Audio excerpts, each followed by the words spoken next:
para kami tulungan at tumingin ang kanyang lunas.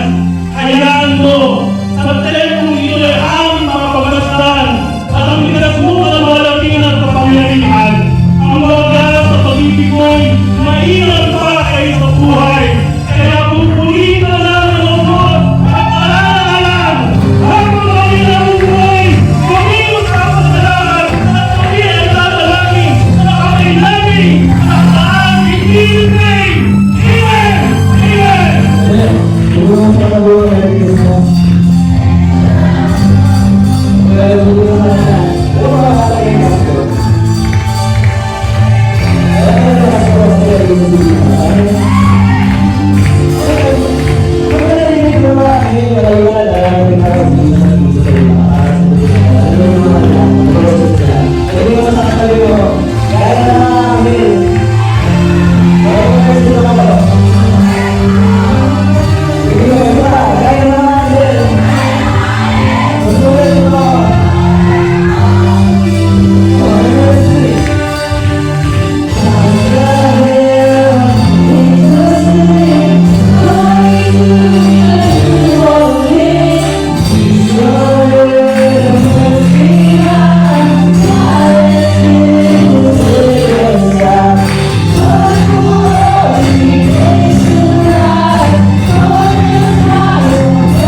sobra yung pagmamahal mo para sa akin.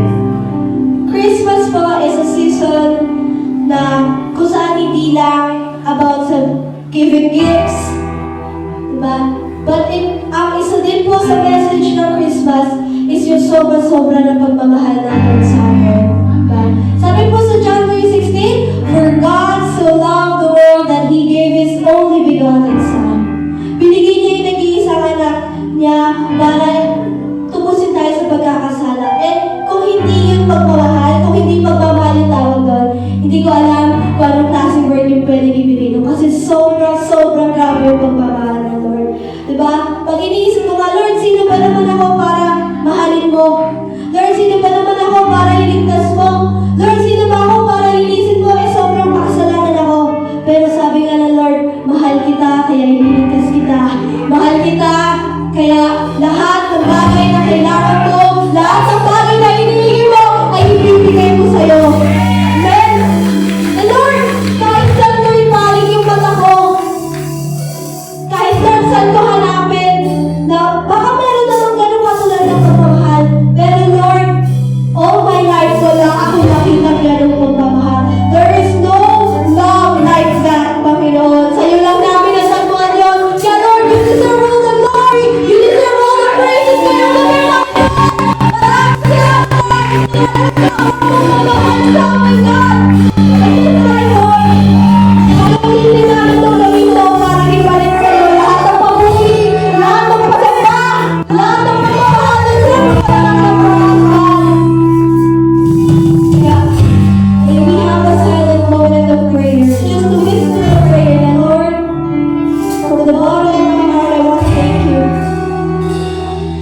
unong pagmamahal mo sa amin, Lord.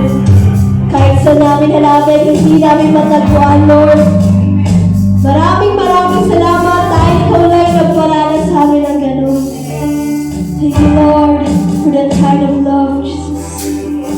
For that healing kind of love. Sa pagmamahal na nagpo-provide. Sa pagmamahal na nagpapagaling. Sa pagmamahal na gumagawa ng miracles. Sa pagmamahal na nagpapakita ng signs and wonders. Sa pagmamahal na nagpapalayagan. Maraming salamat po. Can you deserve all the glory and all the praises. In the mighty name of Jesus, everybody say, Amen. Amen.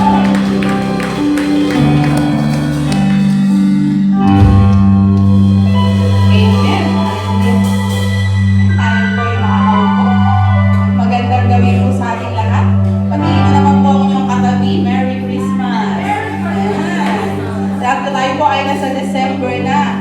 Jesus is born, the King is born, and we all say that Jesus is ready for us to bless us. Kaya ngayon po, sa pagsilang ng ating Panginoong Jesus, batiin din po natin ang birthday. Ayan. December 1 po ay si Kate Robin Ico. 5 po ay si Sister Elisa David. 6 po kahapon ay si Brother Domingo David at si Sister Lorna Montanes. At 7 po bukas, 6 po pala ngayon. 7 bukas ay si Brother John Clyde Amosta. At sa 8 po ay si Brother James Vales. Ay, opo, meron palang special may birthday ngayon. Ayan. Ay, bukas pala, 7. Kapangalan ko po yun si Sister Mish. Yung pong special sa happy birthday, Sister Mish. Ayan. At sa 10 po ay si Brother Kyle Henson Ico. Meron po ba tayong mag-anniversary? Meron, syempre.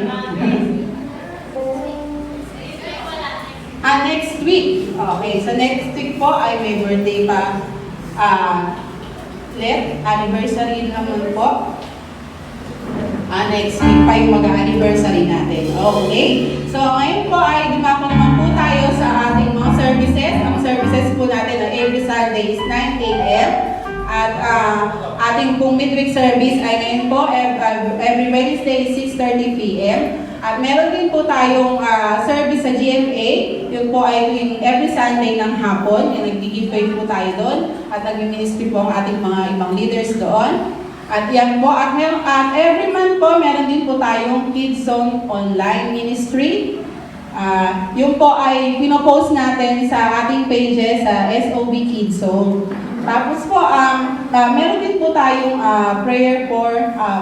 prayer fest. Ito po ay ating F family, church family, biological families, and E, empowerment, S, stability of finances, personal family, church, and our country, and our timely issues. So, lagi po natin yan sinasama sa ating prayer, araw-araw, maging po sa ating mga prayer chain. Tapos, meron din po tayong prayer for healing.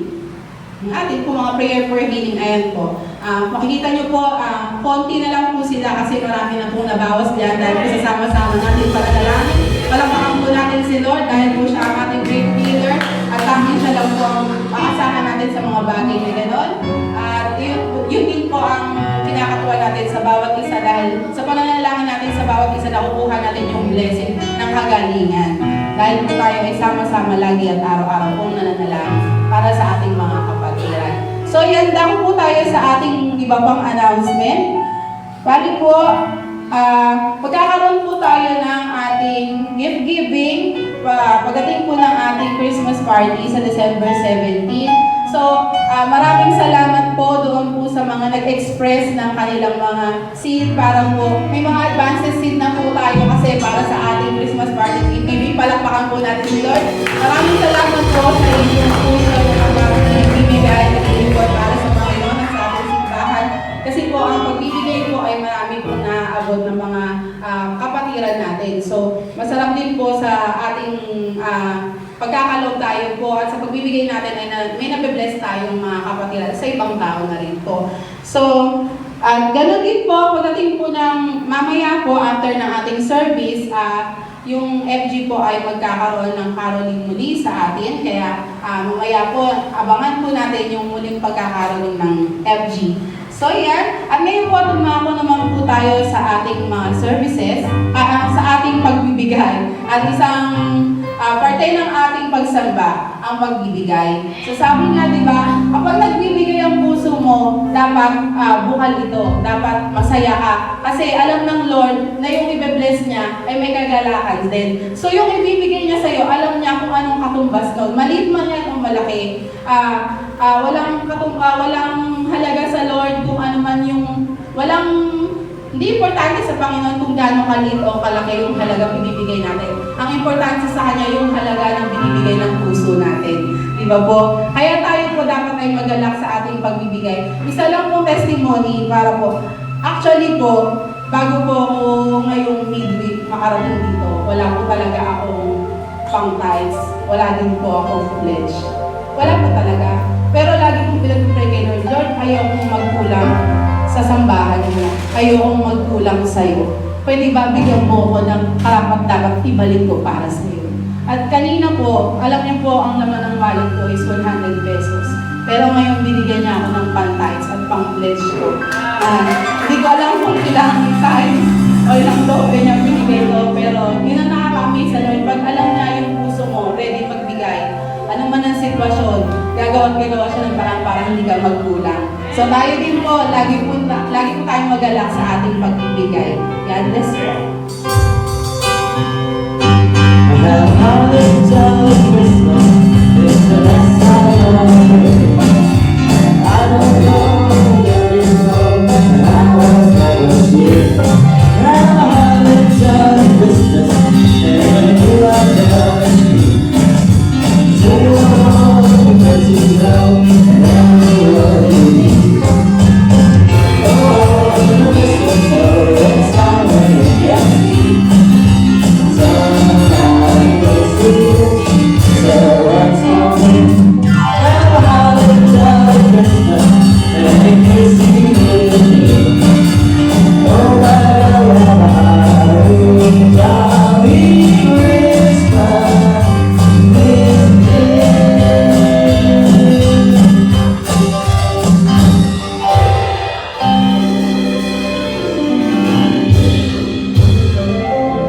Praise God! Bago ko po ipakilala yung ating mensahero ngayong gabi ay nais ko pong batiin muna ang mga taga-SOB Mawake! Kasi po ang ating mahal na pastor, Pastor Angel Ay, siya po ang mag-i-speak ngayon sa SOB Mawake. Kumusta po kayong lahat dyan? God bless po.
Namiss ko ang kawin.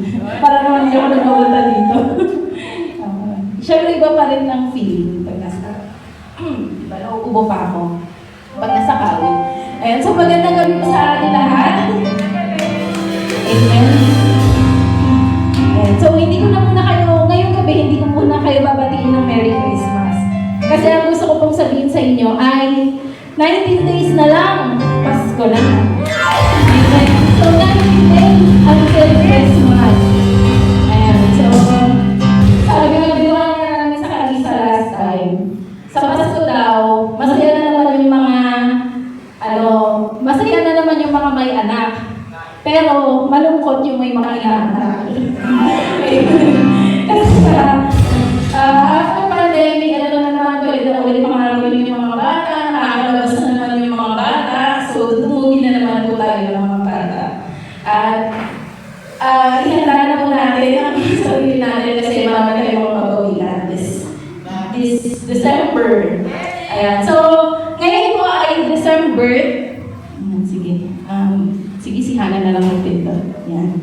So, ngayon po ay December.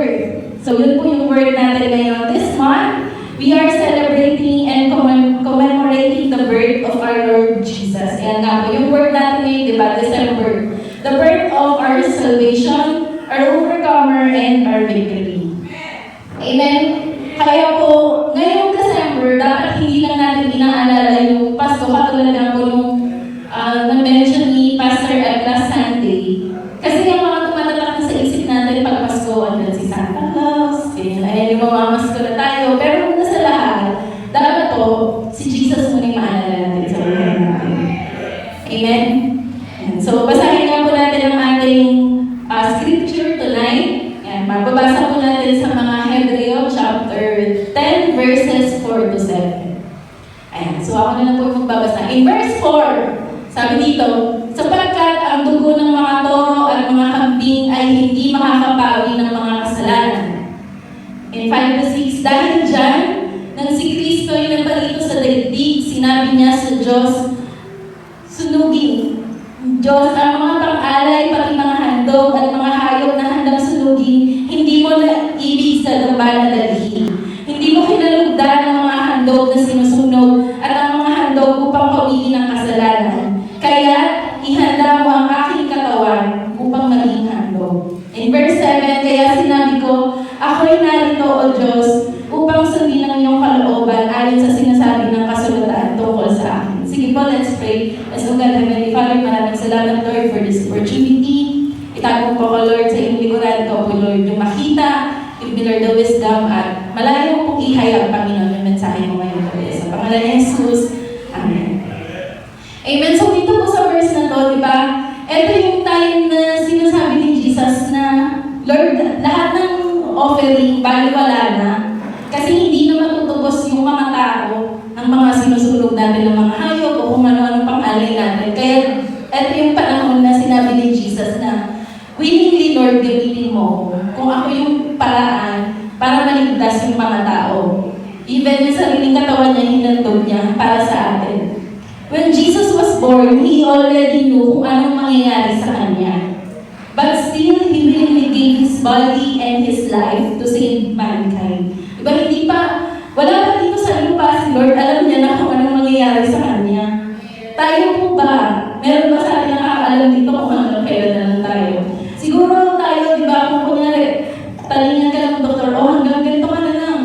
Di ba, ang gagawin natin, magmumukmuk na lang tayo. Pero si Lord, si Jesus, pinakita niya sa atin na willing niya gawin lahat just to save us. Amen. Kaya ngayon nga po, in celebration ng ating December, or the birth of Jesus, dapat po makita sa buhay natin na tayo ay nakareceive na ng salvation. Tayo ay overcomer na at victorious na din.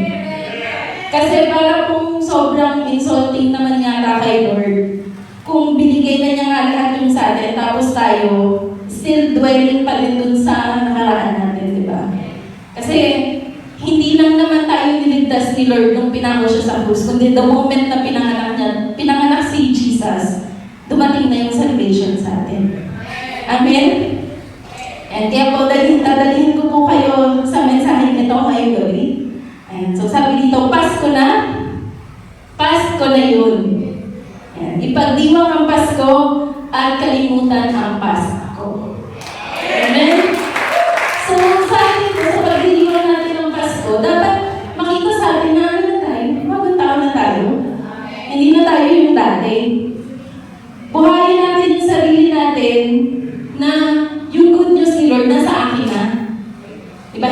tulong tayo maging masaya dahil may mga ilaw sa paligid, ganyan. Maging masaya tayo una sa lahat dahil pinili tayo ni Lord na iligtas. Amen. Ngayong Pasko, makita sa atin na bago nilalang na tayo, wala na yung past natin, wala na yung dating tayo. And also, have you ever wondered kung bakit after natin makilala si Jesus, tanggapin siya as our Lord and Savior at maka-encounter siya, may mga times na bumabalik pa rin tayo sa dating tayo. Dahil po kaya ganun, no?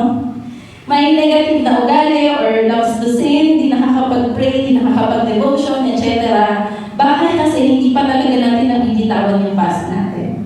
So, gusto ko po kayong dalhin sa mensahe ito ngayong gabi na the moment na tinanggap mo si Lord sa buhay mo, dapat yung mga nakaraan mo, kalimutan mo na. Huwag mo nang balik-balikan. Huwag mo na sumilip-silip pa. Amen? Ayan. So, what can we learn from the birth of Jesus that will help us forget our past and recover ourselves? So, ngayon po dadalhin ko kayo dito sa mensahe nito kung ano ba yung matututunan natin sa pagkapanganak ni Jesus na matutulungan tayo to forget our past and to recover ourselves. Sabi nga po, di ba, ang word natin this year ay total recovery. Yan. So, dahil nasa total recovery season tayo, hindi lang natin gustong kalimutan o tanggalin yung mga pangit sa atin o yung nakaraan sa atin. Pero, gusto din natin i-recover kung ano man yung mga nawala sa atin. Diba? Dahil nga sobrang enjoy ka sa mundo dati, so nawala sa iyo yung talagang peace and love and joy na binigay sa atin ni Lord. And so, recover nga po, ang ibig sabihin ng recover means return to a normal state of health, mind, or strength. So, ibig daw sabihin, wala pala tayo sa katinuan. Kaya ngayon, total recovery, babalik tayo ni Lord sa katinuan. Amen? Sabi mo nga sa katabi mo, magtinong ka na. Amen. Di ba nagtitin mo yung katabi mo? So, una po, yan, pag-aralan nga po natin, first, the character of Mary. And so, ano ba yung character ni Mary na makukuha po natin para matulungan tayo sa ating para makalimutan natin yung past and magkaroon tayo ng total recovery. So, ang nangyari po kasi kay Mary, di ba, that's the time na magpapakasal na sila ni Joseph. Kaso, binisita siya ng angel at sinabi sa kanya that you will be conceived through the power of the Holy Spirit. So, parang in our times ngayon, parang pag sinabi sa'yo yun, ano? Bakit? Ano mangyayari yun? So, ang nangyari doon, bigla nagpakita yung angel kay Mary and then sinabi niya that you will be conceived. Then sabi niya, I'm still a virgin. Paano mangyayari yun? Magiging virgin ako. Sabi ng angel sa kanya, hayaan mo lang na kumilos kung ano yung makikita mo kung ano yung gagawin ni Lord sa buhay mo. Kaya po sabi dito sa Luke chapter 1 verse 38, ang sabi ni Mary, I am the Lord's servant. Mary answered, may your word to me be fulfilled. Then the angel left her. So ano po yung naging attitude ni Mary dito sa time na to? So ang ginawa niya po, allow God's will to happen in our life. Amen. So ang makuha po natin character ni Mary is, hinayaan niya. Diba? Ano ba yung sinabi ng angel? Paano man mangyayari yun? Kailan mangyayari yun? Sige Lord, bahala ka na. Gamitin mo ako ng buong buo. So, for us to be able to forget our past and move on with our future, hayaan lang po natin si Lord. Kung saan niya po tayo dadalhin sa paglilingkod. Katulad ko, Lord, hinayaan na kita kung saan mo ko dadalhin sa paglilingkod ko. Ayan, at hindi naman po ako nagsisi. Amen? Ayan. We may not understand the situation now, but allow God to take over. Let His will be done in our life. So siguro po sa ngayon, nasa season tayo na hindi natin alam paano, bakit, saan, parang lahat na ng tanong kay Lord, pwede mo nang itanong. Pero sabi, hayaan mo lang na si Lord na mag-take over sa buhay mo. Amen. Baka po kaya hindi tayo nakaka-move on pa sa past at hindi pa tayo nagbabago ng tuluyan dahil hindi natin hinahayaan si Lord na fully mag-work sa buhay natin. Baka po meron pa tayong mga reservations. Amen? Sa mentor mo, di ba? O mentor, hanggang dito ka lang, huwag mong papakailan ng love life ko, Diba baka may mga ganyan sa atin. So hindi natin inahalaan si Lord or yung mentor natin na gumalaw sa buhay natin. God cannot really move in your life kung meron pang reservation sa buhay natin. Diba? O kaya meron ditong mga iba na, Lord, please, bago mo ako baguhin mo muna yung asawa ko. Hindi ako magbabago, hindi siya nagbabago. Amen? So, mga ganun po, hindi natin hinahayaan na si Lord yung kumilos. Dapat po hayaan natin si Lord. Amen? Pangalawa, the character of Joseph. Ayan. Ano naman po yung character ni Joseph? So, nung time na po na yun, yun nga, magpapakasal na si Mary and si Joseph. Then, nalaman ni Joseph na buntis si Mary because of the Holy Spirit. Nung time na yun, nagdadalawang isip siya. Kasi, syempre, nung mga time nila, parang sino ba namang maniniwala na nabuntis siya pero walang nangyari sa inyo? Di ba po napaka-imposible naman yun? Kaya, nandun yung hesitation niya. Gusto niyang maghiwalay sila, hindi na ituloy yung kasal. And then, one time na nagiling si Joseph, then an angel appeared to him. Tapos ang sabi nga po doon, appeared to him and in a dream and said, Joseph, son of David, do not be afraid to take Mary home as your wife, because what is conceived in her is from the Holy Spirit. She will give birth to a son, and you are to give him the name Jesus, because he will save his people from their sins. At sabi nga sa Matthew chapter 1 verse 24, when Joseph woke up, he did what the angel of the Lord had commanded him and took Mary home as his wife. Amen. So, ano po yung naging character ni Joseph dito? He followed the instructions of God. Amen. So, para po tayo ay makalimot na sa past at mag-move on, syempre, sundin po natin kung ano yung sinasabi ni Lord. Hindi man malino sa atin ngayon, Lord, ganito yung gusto ko, ba't gusto mo ganito ko? Diba? Pero sabi ni Lord, sumunod ka, gawin mo. Amen. Kasi po tayo, likas na talaga sa ating mga tao yung ma-pride. Diba? Malayo pa man, nasa isip mo na, Lord, nandito ako 10 years from now. Diba? In 10 years, ganito ako, may nasa ganito akong lugar. Pero, hindi natin masasabi kung yun po talaga yung plano ni Lord sa buhay natin. Sa buhay natin, we may have different plans. Pero, sabi nga ni Lord, hayaan natin na sundin natin. Kung gusto ni Lord, dito ka muna sa church na yon. Dito ka lang, huwag kang umalis. Diba? Huwag kang magtrabaho sa malayo. Pero sinabi ni Lord, dito ka lang. Kaya sabihin po natin yung sinasabi ni Lord sa atin. God wants you to recover, so live your life as God had commanded you. Gawin natin kung saan ba natin, katulad nga nung kinanta kanina, di ba? Sabi doon, hindi hinahayaan ni Lord na broken-hearted lang tayo. Diba? Binubuo tayo ni Lord. At paano ba tayo bubuuhin ni Lord? Siyempre, sumunod po tayo.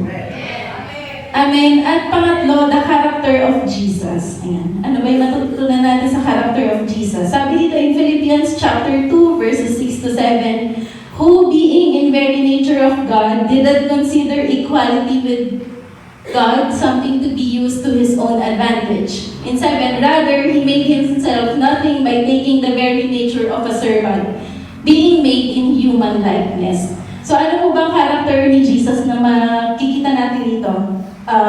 He did go through the process. Amen. So si Jesus po, dumaan sa process. God displayed the ultimate example of humility by taking on human flesh. So tayo po, to be able to move on sa past natin, kailangan may magdaan na tayong proseso. Amen. Wala pong shortcut. Wala yung iyak ka ng iyak ngayon, pag-gising mo, masaya ka na. So baka sa iba na yung punta mo pagkaganon. So hindi ganon. Meron po yung, sabi nga di ba merong stages yun eh. Ano ba yung mga stages na yun? Broken hearted, merong acceptance, may grief, yun, di ko na alam. Basta may mga ganyan yung mga Gen Z ngayon. May mga stages of, ano tawag yun? Broken-hearted. And so, pag-usapan po natin, processes that Jesus went through. Ano ba yung mga pinagdaanan pong process ni Jesus? Una, He came in this world as a baby, not an adult. Ayan. So, nung dumating po si Jesus dito, nagsimula siya na bata. Hindi po siya instant na lumaki agad. So it shows that tayo po mga tao, we will start at the beginning. Wala po tayong shortcut. So, yun yung representation ni Jesus na pinapakita sa atin. Kailangan po natin pagdaanan yung buong process na yun. And pangalawa, He was born in a manger, which is not a sanitary place for babies.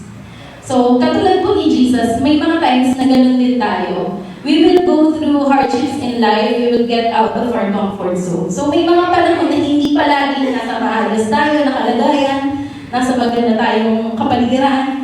May times na dadaan talaga tayo sa hindi komportableng mga bagay. Because yun yung design sa atin. Kailangan natin pagdaanan yung process. And pang-apat po, the character of the shepherds. Ayan. So, etong mga shepherds na to, sila yung unang nakakita kay Jesus before the wise men came. So, ang nangyari po sa kanila, they were living nearby and watching their flocks nung gabi na yun, nung pinanganak si Jesus. And then the angel said to them, "Do not be afraid, I bring you good news that will cause great joy for all the people. Today, in the town of David, a Savior has been born to you. He is the Messiah of the Lord. This will be a sign to you. You will find a baby wrapped in cloths and lying in a manger." Ayan. So, sa Luke chapter 2, verses 8 to 20, dyan po natin mababasa yung story.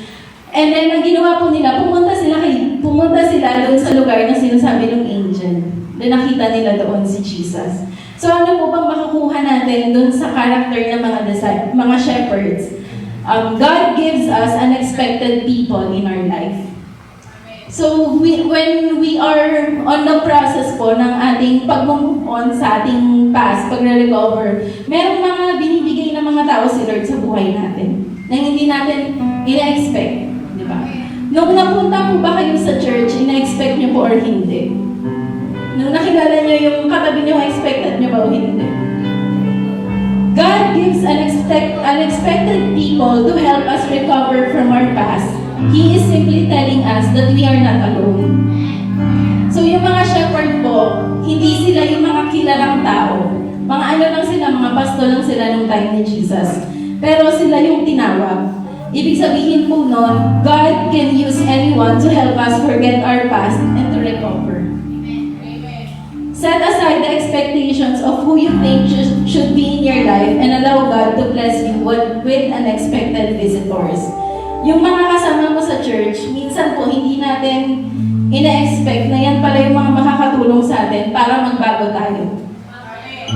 Yung mga painful experience or memories na meron ka, yung katabi mo, kayang-kaya niyang palitan. Di ba meron nga sinasabi minsan na, ay, ayoko pumunta sa lugar na yun kasi may bad experience ako doon, bad memory ako doon. Sabihin sa'yo ng kasama, muli ka, punta tayo para mag-create tayo ng new memories na maganda. Amen. Kaya hayaan po natin yung mga taong nilalagay ni Lord sa atin para tulungan tayo, para samahan tayo dito sa journey na ating pinagdadaanan. So what can we learn on the birth of Jesus? The character of Mary, allow God's will to happen in our life. The character of Joseph, follow the instructions of God. The character of Jesus, go through the process. And the character of the shepherds, God give us unexpected people in our life. Ayan. So if it weren't for Jesus coming, we would still be lost in darkness. We would live under the bondage of sin without hope for eternal life. So kung hindi po dahil kay Jesus, baka hanggang ngayon nandun pa rin tayo sa buhay na kung nasa tayo dati, hindi tayo nakakaahon. Jesus' birth is a whole lot more than a Christmas story. His birth is what reveals the Father's loving character to us, His love, humility, and compassionate grace. So yung pagkasilang po kay Jesus, hindi lang siya basta way to celebrate Christmas. Pero gusto din po ipakita sa ating Lord kung kayo kamahal. Diba? Binigay ko pa si Jesus for you, for us, for me. So, to end this po, I want to share a short testimony. Ayan. So, looking back po, I didn't have a strong relationship talaga kay Lord. Nakilala ko lang si Lord, graduate na ako ng college.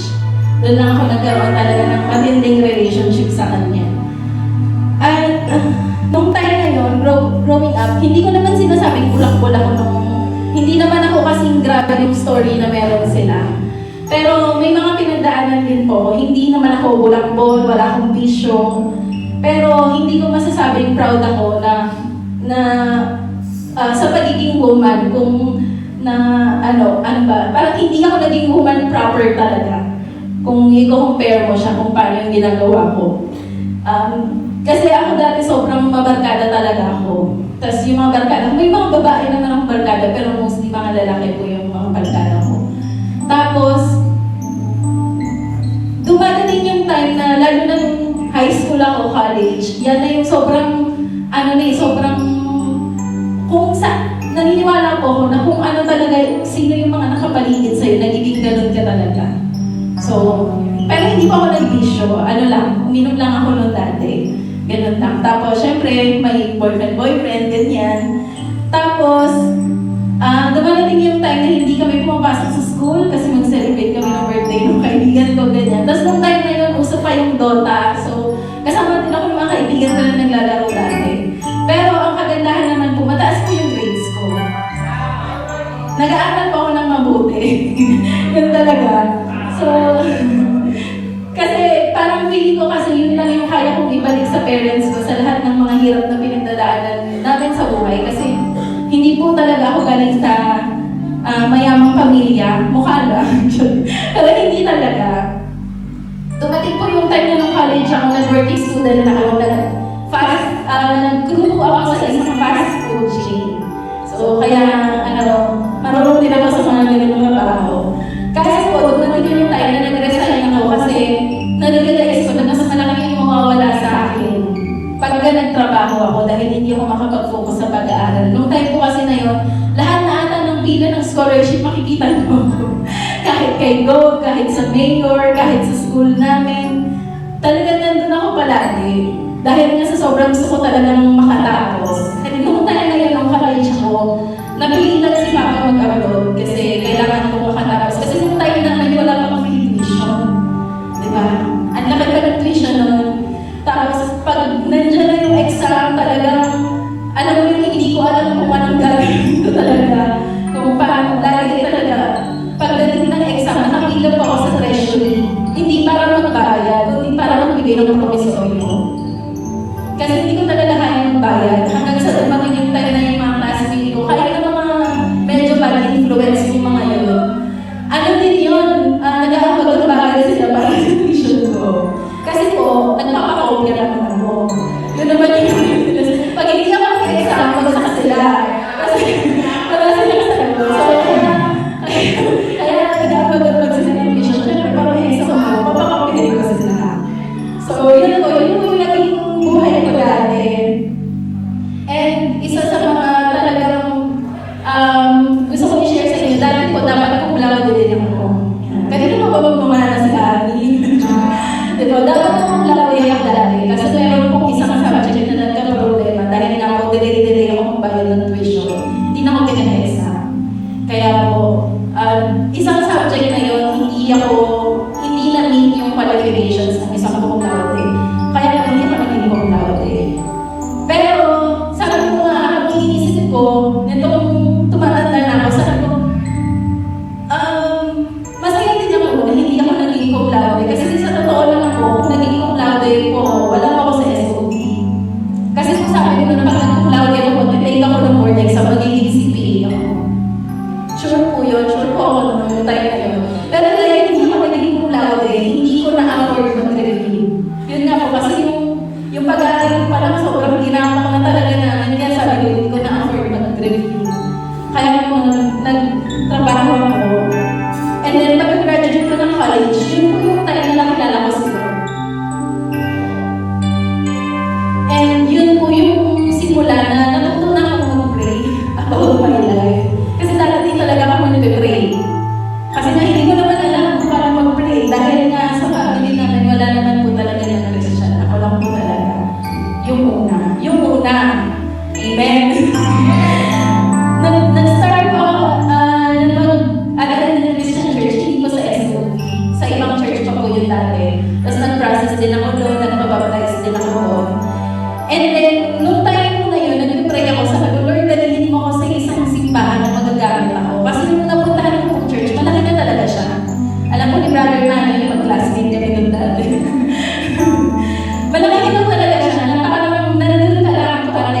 wala ka ng home, ay wala ka ng group para mag-ministry. Kaya yun po talaga yung desire ng puso ko. Sabi ko, Lord, dalhin mo kasi isang church na magagamit ako. At dumating nga po yung time na meron nag-invite sa akin na dito sa SOB. Ano po, una po si Pastor F. muna. Kasi nung time na yun, nagliligawan na lang kami. Ay, nagliligawan na lang pala. Hindi pala kami nagliligawan. Hindi pala mutual. Ano po, yun. So, kasi po nung time na yun, dahil nanonood ako mag-pray about sa family, nanonood din ako mag-pray about yung love life nga po. Kasi nung mga previous na, bago ako graduate, nag-boyfriend din ako na sobrang tended din ng heartache ko doon. Kaya sabi ko, Lord, pagka nagka-boyfriend ako sa susunod, gusto ko po, yun na talaga. Final na. And then, yun nga po yung story namin. Nung una talaga, meron kasi akong mga dahil nga po natutunan ako mag-pray kay Lord, meron akong mga pinagpe-pray sa Kanya ng mga standards. Na-share ko yun sa mga mentee ko. Tapos every week, ginigradean ko po si Pastor F. Dati, every week. Nilalagyan ko siya ng ratio, ilang percent yung ayoko sa'yo, sa ilang percent yung gusto ko sa'yo. Dumating po sa point na 1/8 yata. Isa lang yung gusto ko sa kanya, 8 yung ayoko sa kanya. Ganun. Pero yun ako, matindi po manalangin si Pastor F. Matindi manalangin. Dumating yung time na doon pinapakita sa akin ni Lord na eto na yung mga pinagpipray mo. Kaya po nung time na yun, hindi pa ako ready. Pero dahil sinabi ni Lord na, ito yung mga pinag-pray mo, ito yung sinabi mo, kaya ito yung mga binigay ko. Kaya po yun, doon po yun nagsimula. And that's the time na dumating po kami sa SOV, parang same month na dumating kami sa SOV. Kaya po alam na alam ni Pastor yung love story namin. Kasi pagdating namin dito, hindi pa lang kami. Kasi eventually naging kami na. And nung dumating pa ako sa SOB, nakilala ko si Lord, that's the time where my life talaga totally changed. As in talaga, sobrang nagbago po talaga yung buhay ko. Kaya po, sobrang nagpapasalamat ako kay Lord na tinawag niya ako. Kasi masasabi ko talaga yung mga pangit ko na nakaraan, hindi naman kasi pangit ng iba, pero pangit na yun para sa akin. Binuo ni Lord. Yung mga mahirap na nakaraan ko, pinalitan niya ng peace, ng love, ng joy na na-experience ko po ngayon. Yung family ko dati, muntik na talaga siyang masira.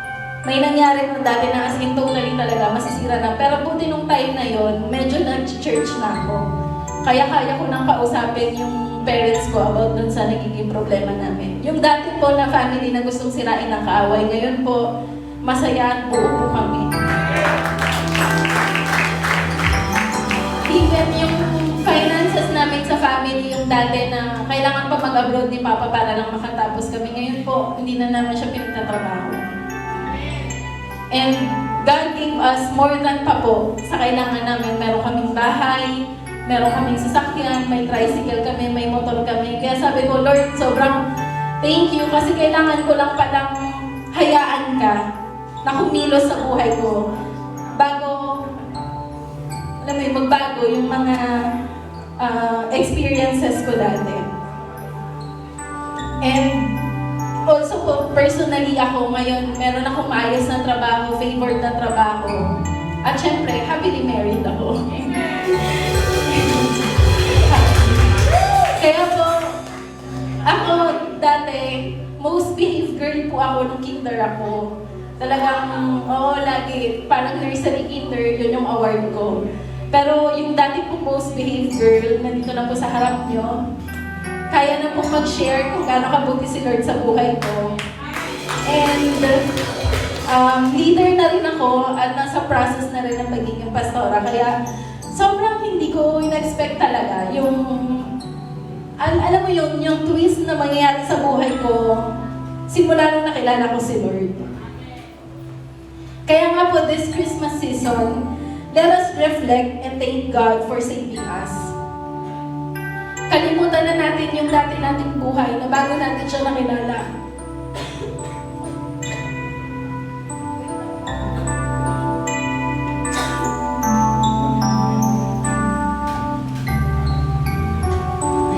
Nasa recovery pa rin kasi ako. Ayan. Huwag na nating balikan yun at yakapin na natin yung bagong season ng buhay na binibigay ni Lord para sa atin. Kaya po sa atin po, bawat isa sa atin, lagi po nating tatandaan that this season, Jesus is the only reason.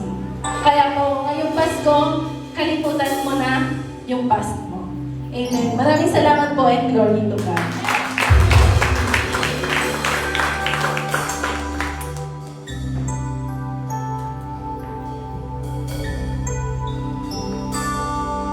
Isang malakas nga pong palakpak at kayo.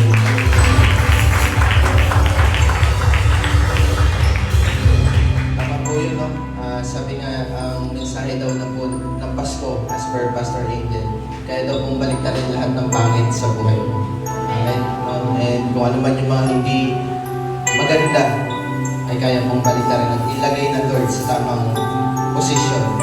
Kaya sa message po ni Mrs. Pastor Ajay, sabi nga, Pasko na yun. Kaya sa tuwing haharap ka sa salamin, sabihin mo, hindi na ikaw yung dating ikaw. No? Dahil araw-araw Pasko sa'yo, dapat yung mga Pasko, nakalimutan mo na. Una-una, yung ex mo, yung ex na sarili mo, yung mga hindi magagandang nangyari sa'yo, hindi na yan. Hindi yan yung gusto mangyari ng Lord eh. Jesus came here in the Philippines. Jesus came here para iparanas sa iyo yung magandang buhay. Diba? Sabi nga, buhay na kasiyasiya, buhay na parang isang bukang liwayway na punong-puno ng kulay. Pwede ba bang lahat tayo tumayo?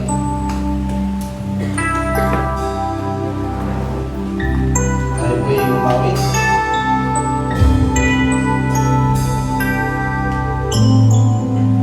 Here I am waiting,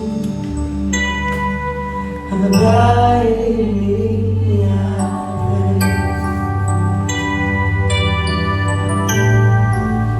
Here I am longing for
Panginoon, salamat Lord sa gabi pong ito. Salamat Panginoon sa inyong mensahe dahil patuloy niyo pong nire-remind kami Panginoon na bilang kayo Panginoon ng aming Diyos at tagapagligtas na aming buhay Panginoon. Wala na pong karapatan yung mga ginagawa ng kaaway noon sa buhay mo namin Panginoon. Ngayong Pasko Lord, sa araw-araw na ginawa ninyo Panginoon sa aming buhay, kakalimutan namin Panginoon yung nakaraan dahil kami Panginoon ay nagtagumpay na sa inyong pangalan. Kami Lord ay merong katagumpayan dahil binigyan niyo po kami Panginoon ng katagumpayan. And as the name of this church God, we are shielded by your victory God. And we are always a victor Panginoon. Nandyan Panginoon kayo sa aming buhay. Patuloy kaming nananalangin Panginoon para sa inyong simbahan God. Patuloy niyo pong pagpalain Lord ang SOB Cavite. Patuloy po kayong kumilos Panginoon sa simbahan po nito. Patuloy niyo po iparanas ang matinding pagpapala po ninyo, ang matinding pagbaha ng mga kaluluwa, at ang matinding maturity Panginoon sa lahat ng mga taong darating po dito. Lahat Panginoon na papasok sa simbahan po ito, magkakaroon Lord ng ligaya Panginoon, at maramdaman nila Panginoon na inyong presensya. Lord, sa gabi pong ito, salamat Panginoon sa inyong kapanganakan. Dahil sa mga kapanganakan Panginoon, nagkaroon kami Panginoon ng katagumpayan. Eh Lord, sa inyo po namin tinataas ang gabing ito. Pwede po pagtaas natin ang ating mga kamay. Tanggapin po natin ang ating pagpapala ng ating Panginoon. May the Lord bless you and protect you.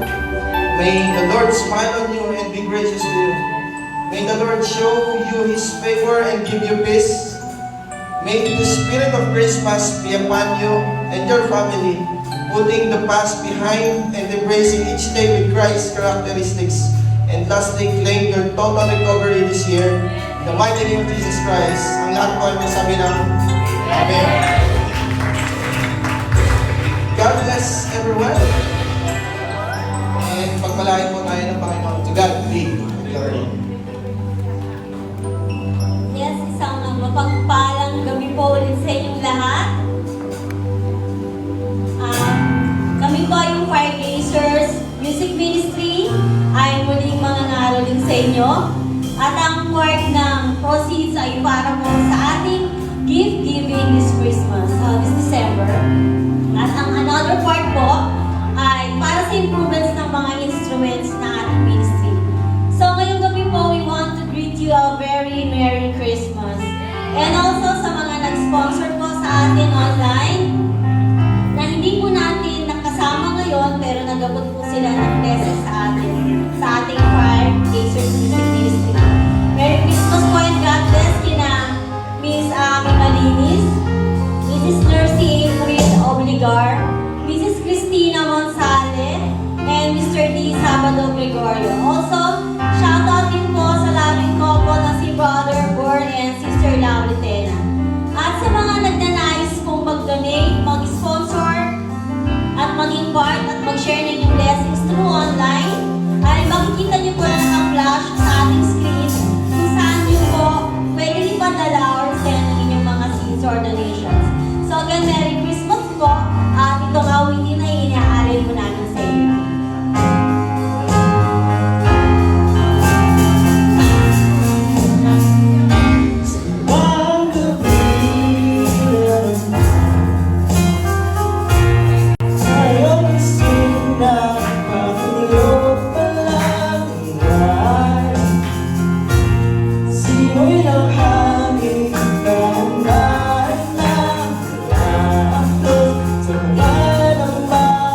Tapos di lang siyang naaraw ng simbang gabi.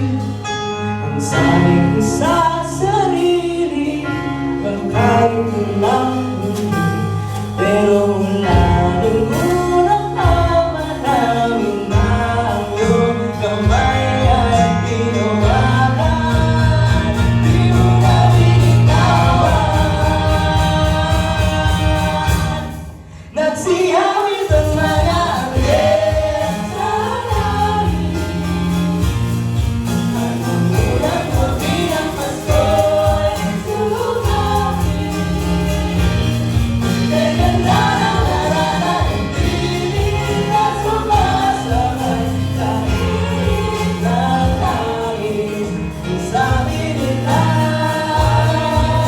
ang sabi nila, oh, ang sabi nila, bulhan mo na siya ng bibigyan. Dahil ikaw na ang aming tadhana. Bulhan mo na siya ng bibigyan. Dahil ikaw na ang aming tadhana.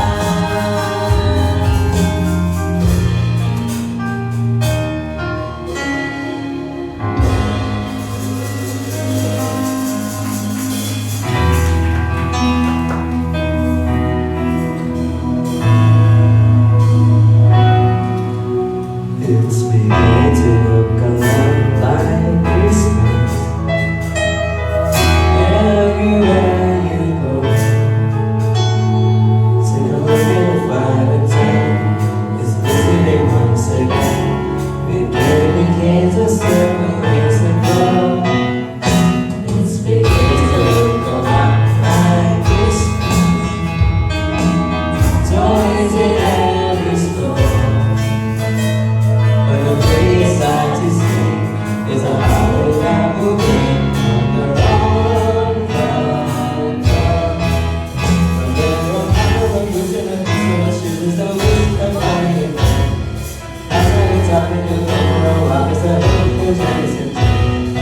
I've been looking on the way for school to start. It's beginning to look a lot like Christmas. Everywhere you go, there's a tree that never down. On your farm as well, there's a sturdy guy that doesn't find the spell. It's beginning to look a lot like Christmas. Jingle bells that start, and the jingle ring ring. There's a carol to sing right within your heart.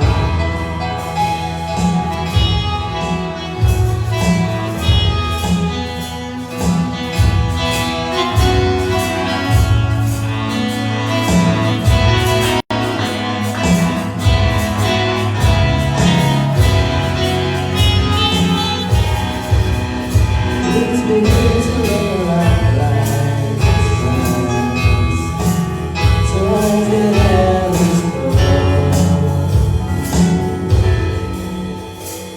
But a pretty sight to see is a holly that will be on her own front door. So it's Christmas once more.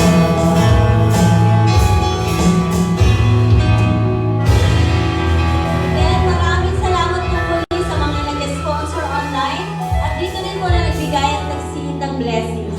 Para may bless po kayo ni Lord ay marami pong salamat. We should always remember that this is the season of love, giving and remembering that Jesus is born for us to